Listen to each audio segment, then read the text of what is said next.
കെനിയയിൽ വാഹന അപകടത്തിൽ 5 മലയാളികൾ മരിച്ചു. ഖത്തറിൽ നിന്ന് കെനിയയിലേക്ക് വിനോദയാത്രയ്ക്ക് പോയവരാണ് മരിച്ചത്. സുരേഷ് വെള്ളിമുറ്റവും ഗോകുൽ വിഎസും വിവരങ്ങളുമായുണ്ട്. ആദ്യം ഗോകുലിലേക്കാണ്. ഗോകുൽ, 5 പേർ, ഇവർ 5 പേർ ആരൊക്കെയാണെന്നുള്ള കാര്യം വ്യക്തമായോ? എങ്ങനെയാണ് അപകടം ഉണ്ടായത്? കെനിയയിൽ എവിടെ വെച്ചാണെന്ന് അറിയാൻ സാധിക്കുന്നുണ്ടോ? എന്നാണ് ഇവർ കെനിയയിലേക്ക് തിരിച്ചത്? നിലവിൽ നമുക്ക് ലഭ്യമാകുന്നത് പാലക്കാട് മരിച്ച ആളുകളെ സംബന്ധിച്ചാണ്. പാലക്കാടുള്ള വീട്ടുകാർക്കും അതോടൊപ്പം തന്നെ പോലീസിനും വിവരം ലഭിച്ചത്. അതിൽ മരിച്ചത് റിയ, അവർ പാലക്കാട് പത്തിരിപ്പാലയ്ക്കടുത്തുള്ള മണ്ണൂർ സ്വദേശിയാണ്.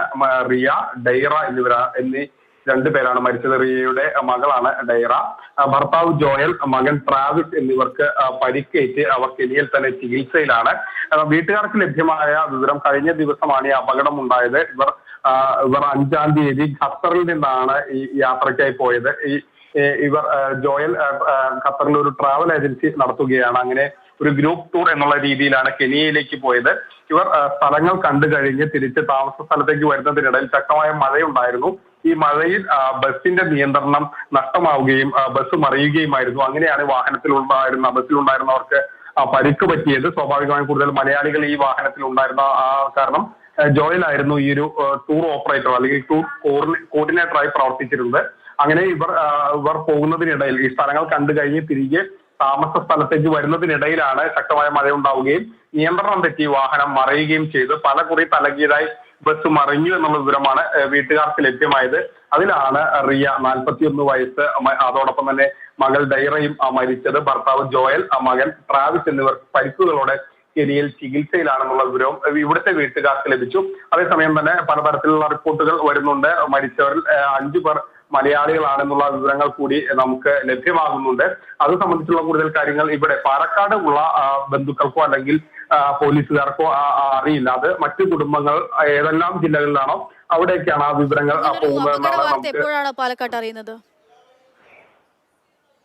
ചോദ്യം ഒന്നുകൂടി ആവർത്തിക്കാമോ? എപ്പോഴാണ് ഇങ്ങനെ അപകടം സംഭവിച്ചു എന്നുള്ള കാര്യം ഇത് സംബന്ധിച്ചുള്ള വിവരങ്ങൾ ഇന്ന്, അതായത് കഴിഞ്ഞ ദിവസം ഒരു അപകടം ഉണ്ടായി, പരിക്ക് പറ്റി എന്നുള്ള വിവരങ്ങൾ മാത്രമാണ് വീട്ടുകാർക്ക് ലഭ്യമായത്. കഴിഞ്ഞ ദിവസങ്ങളിലൊക്കെ തന്നെ ഈ അപകടം പറ്റി അധികം വൈകാതെ തന്നെ ഇങ്ങനെ ഒരു അപകടത്തെ കുറിച്ചുള്ള വാർത്തകൾ ജോയലിന്റെ വീട്ടുകാർക്ക് ലഭ്യമായിരുന്നു. പക്ഷെ അപ്പോഴൊന്നും ഇത്രയും ഗുരുതരമാണോ അല്ലെങ്കിൽ അവരെ ബന്ധപ്പെടാനോ ഒന്നും തന്നെ കഴിഞ്ഞിരുന്നില്ല.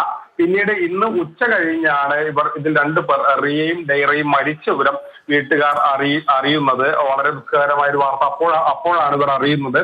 കൂടുതൽ കാര്യങ്ങൾ ഈ കെനിയുമായി അല്ലെങ്കിൽ ബന്ധപ്പെടുമ്പോൾ സ്വാഭാവികമായും സാങ്കേതികമായ പല പരിമിതികളും വീട്ടുകാർക്കും നിലനിൽക്കുന്നുണ്ട്. ഇപ്പോൾ റിയയുടെ സഹോദരൻ അങ്ങോട്ട് കെനിയയിലേക്ക് പോകാനുള്ള ശ്രമം നടത്തുന്നുണ്ട്. അതോടൊപ്പം തന്നെ ജോയലിന്റെ മറ്റൊരു പരിചയക്കാരൻ ഖത്തറിൽ നിന്ന് കെനിയയിലേക്ക് പോയിട്ടുണ്ടെന്നുള്ള മടങ്ങിയെത്താം. സുരേഷ് വെള്ളിമുറ്റം കൂടി ടെലിഫോൺ ലൈനിൽ ചേരുന്നുണ്ട്. സുരേഷ്, നിലവിൽ ഇപ്പോൾ അതായത് ഈ പാലക്കാട്ട് നിന്നുള്ള ആളുകളുടെ വിശദാംശങ്ങളാണ് ഗൂഗിൾ നൽകിക്കൊണ്ടിരിക്കുന്നത്. നമുക്ക് ഈ അപകടം എപ്പോഴുണ്ടായി, ഒപ്പം തന്നെ ഈ മരിച്ച ആളുകളുടെ മൃതദേഹം ഉൾപ്പെടെ നാട്ടിലെത്തിക്കുന്ന കാര്യങ്ങൾ, എന്താണ് സംഭവിച്ചത്, മരിച്ചിട്ടുള്ള അല്ലെങ്കിൽ മറ്റാളുകൾ ആരൊക്കെയാണ് ഈ അപകടത്തിൽപ്പെട്ടവർ, ഈ വിവരങ്ങളൊക്കെ ലഭ്യമാകുന്നുണ്ടോ? ഇവർ ബലിപെരുന്നാൾ ആഘോഷത്തിന് വേണ്ടിയിട്ടാണ് ടൂർ സംഘം പുറപ്പെട്ടത്. 27 പേരാണ് സംഘത്തിൽ ഉണ്ടായിരുന്നത്. അതിൽ ഏറ്റവും കൂടുതൽ ആളുകളും മലയാളികൾ തന്നെയായിരുന്നു. കുറെ കാലങ്ങളായിട്ട് ഖത്തറിൽ താമസിക്കുന്ന ആളുകളൊക്കെ ആ കൂട്ടത്തിൽ ഉണ്ട്. ഇവർ ഇന്ന് ഖത്തറിൽ ദോഹയിൽ തിരിച്ചെത്തേണ്ടതാണ് ഈ സംഘം. അതിനിടയിൽ ഇന്നലെ ഉച്ചയ്ക്കാണ് ഈ സംഭവം, അതായത് കെനിയൻ സമയം, പ്രാദേശിക സമയം ഇന്നലെ ഉച്ചയ്ക്കാണ് അപകടം ഉണ്ടാകുന്നത്. ശക്തമായിട്ടുള്ള മഴയിൽ വലിയ താഴ്ചയിലേക്കാണ് ആ ബസ് മറിഞ്ഞിട്ടുള്ളത്. അതിനുശേഷം ആ ബസ് എടുത്ത് പൊക്കുകയും അതിനുശേഷം അവിടെയുള്ള ആളുകൾ പറയുന്നത് വളരെ കൃത്യമായി തന്നെ ഡ്രൈവർക്ക് നിയന്ത്രണം നഷ്ടമായതാണ് അപകടത്തിന് കാരണമെന്നും പല തവണ ബസ് താഴത്തേക്ക് മറിഞ്ഞു, അതുകൊണ്ടാണ് ഇത്രയധികം ആഘാതമുണ്ടായത്. ഈ 20ഓളം പേർക്ക് പരിക്കേറ്റിട്ടുണ്ട്. അതിൽ 5 പേരുടെ നിലയാണ് ഏറ്റവും ഗുരുതരമായിട്ടുള്ളത്.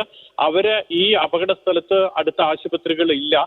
മലയോര പ്രദേശമാണ് ഈ പ്രദേശം എന്ന് പറയുന്നത്. വടക്ക് കിഴക്കൻ നൈറോബിയിൽ നിന്നൊക്കെ വളരെ ദൂരെയാണ്. ഇപ്പോൾ ഗുരുതരമായി പരിക്കേറ്റ 5 പേരെ നൈറോബിയിലേക്ക്, തലസ്ഥാനമായിട്ടുള്ള നൈറോബിയിലേക്കാണ് കൊണ്ടുവന്നിട്ടുള്ളത്. അവിടെയാണ് അവർക്ക് വിദഗ്ധ ചികിത്സ ലഭ്യമാക്കുന്നത്. ഈ മൃതദേഹങ്ങൾ നാട്ടിലേക്ക് കൊണ്ടുവരുന്നത്, അങ്ങനെയുള്ള നടപടിക്രമങ്ങൾ എന്തായാലും വൈകും. കാരണം വിദേശകാര്യ മന്ത്രാലയമൊക്കെ ഇക്കാര്യത്തിൽ, ഇപ്പോൾ ഖത്തറിൽ നിന്നുള്ള വിദേശകാര്യ മന്ത്രാലയമാണ് 6 ഇന്ത്യക്കാർ മരിച്ചു എന്ന് അറിയിച്ചിട്ടുള്ളത്. പിന്നീട് കേരളത്തിൽ നിന്നുമാണ് അതിൽ 5 മലയാളികൾ എന്നുള്ള വിവരം ലഭിക്കുന്നത്. ഏതായാലും അപകടത്തിൽപ്പെട്ടവരിൽ പാലക്കാട്, തൃശൂർ, പത്തനംതിട്ട ജില്ലക്കാരുണ്ട് എന്നുള്ളതാണ്. 27 പേരും ഇന്ത്യക്കാരാണോ? കേരളത്തിനപ്പുറത്ത് ഏതൊക്കെ സംസ്ഥാനങ്ങളിൽ നിന്നുള്ള ആളുകളാണ്? മറ്റു മലയാളി കുടുംബങ്ങളുമായി ബന്ധപ്പെടാൻ സാധിച്ചിട്ടുണ്ടോ അവിടെയുള്ള ആളുകൾക്ക്?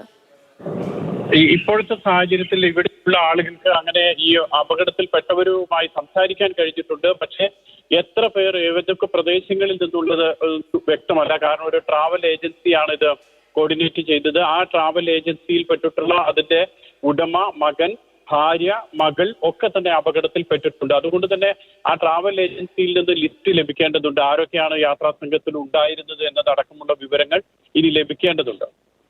എന്തായാലും കൂടുതൽ വിവരങ്ങളൊക്കെ ഇനിയും അറിയേണ്ടതുണ്ട്. ദോഹയിൽ നിന്ന് പുറപ്പെട്ട സംഘമാണ്. ഇവര് 27 പേരുണ്ടായിരുന്നു ഈ ടൂർ സംഘത്തിൽ. അതിലുള്ള ആളുകളാണ് ഇപ്പോൾ അപകടത്തിൽപ്പെട്ടിരിക്കുന്നത്. 20 പേർക്ക് പരിക്കേറ്റിട്ടുണ്ട്. സുരേഷ്, ഈ പരിക്കേറ്റ ആളുകളൊക്കെ ഏത് ആശുപത്രികളിലായിട്ടാണ് ഇവരെ പ്രവേശിപ്പിച്ചിരിക്കുന്നത്? ആരുടെ നേതൃത്വത്തിലാണ് ഈ കാര്യങ്ങളൊക്കെ ഇപ്പോൾ ഏകോപിപ്പിച്ചുകൊണ്ടിരിക്കുന്നത്? ബന്ധപ്പെടാൻ സാധിക്കുന്നുണ്ടോ? അതായത് ഇപ്പോൾ കേരളത്തിലേക്കാണെങ്കിലും ഇന്ത്യയിൽ തന്നെ മറ്റു സംസ്ഥാനങ്ങളിലേക്കാണെങ്കിലും ഒക്കെ ലഭിക്കുന്ന ദൃശ്യങ്ങൾ വെച്ച് നോക്കുമ്പോൾ പ്രാദേശികമായിട്ടുള്ള ആളുകൾ തന്നെയാണ് അവിടെ ആദ്യം രക്ഷാപ്രവർത്തനത്തിന് എത്തുന്നത്. അതിനുശേഷം പോലീസുകാർ എത്തുന്നുണ്ട്. പോലീസുകാർ അവിടുത്തെ അപകടത്തിന്റെ ആഘാതത്തെ കുറിച്ചൊക്കെ പറയുകയും ചെയ്യുന്നുണ്ട്. മോശം കാലാവസ്ഥയായിരുന്നു. പ്രത്യേകിച്ച് ഈ മേഖല വടക്ക് കിഴക്കൻ മേഖല എന്ന് പറയുന്നത് മഴയൊക്കെ ഉണ്ടായി കഴിഞ്ഞാൽ കൂടുതൽ അപകടങ്ങൾ ഉണ്ടാകാറുള്ള സ്ഥലമാണെന്ന് പോലീസൊക്കെ വ്യക്തമാക്കുന്നുമുണ്ട്. നിസാര പരിക്കേറ്റിട്ടുള്ള ആളുകൾക്കൊക്കെ അവിടെ തന്നെ തൊട്ടടുത്ത് തന്നെയാണ് ചികിത്സ ലഭ്യമാക്കിയിട്ടുള്ളത്. പക്ഷേ വലിയ ആശുപത്രികളൊന്നും തൊട്ടടുത്തില്ലാത്തത് കൊണ്ട് തന്നെ ഗുരുതരമായിട്ടുള്ള പരിക്കേറ്റിട്ടുള്ള ആളുകളെയാണ് ഇപ്പോൾ നൈറോബിയിലേക്ക്, തലസ്ഥാനത്തേക്ക് കൊണ്ടുപോയിട്ടുള്ളത്.